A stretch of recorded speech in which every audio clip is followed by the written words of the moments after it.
Hello, আসসালামু আলাইকুম। কেমন আছেন সবাই? আশা করি অনেক অনেক ভালো আছেন। আমি অনেক ভালো আছি আলহামদুলিল্লাহ। তো আজকে আমি বানাবো একটু ভেজ পকোড়া। চিকেন পকোড়া তো খাই সব সময়, তো আজকে মনে হলো একটু ভেজ পকোড়া করব। তো তার জন্য আমি পালং শাক কুচি, ধনেপাতা কুচি, পেঁয়াজ লঙ্কা কুচি দিয়ে দিয়েছি।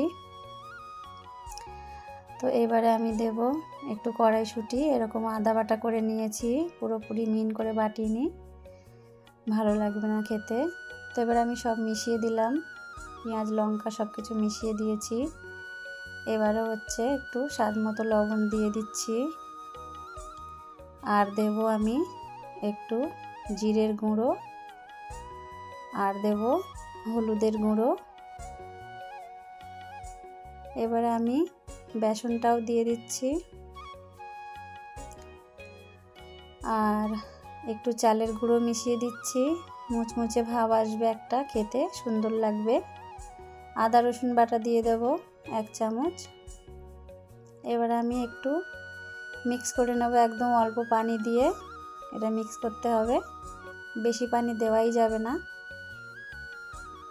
নাহলে পুরো পানি পানি হয়ে যাবে। একদম সামান্য পানি দিয়ে এটাকে মাখতে হবে। তো মাখা হয়ে গেছে, এই যে এইভাবে মেখে নিয়েছি। তেলও গরম হয়ে গেছে, এবার আমি একটা একটা করে দিয়ে দিচ্ছি। আর এই সময় আমি একটু আঁচ কমিয়ে দিয়েছি, বেশি জোরে আঁচ থাকলে পুড়ে যাবে। পকোড়ার ভিতরে কাঁচা থাকলে ভালো লাগবে না, এই জন্য অল্প জাল দিতে হবে।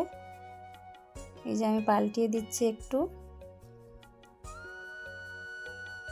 পকোড়াটা খুব সুন্দর হচ্ছে, মুচমুচে একদম, কি সুন্দর একদম ভাজা ভাজা হয়ে গেছে, একদম পুরো ফ্রেশ মুচমুচে একটা পকোড়া।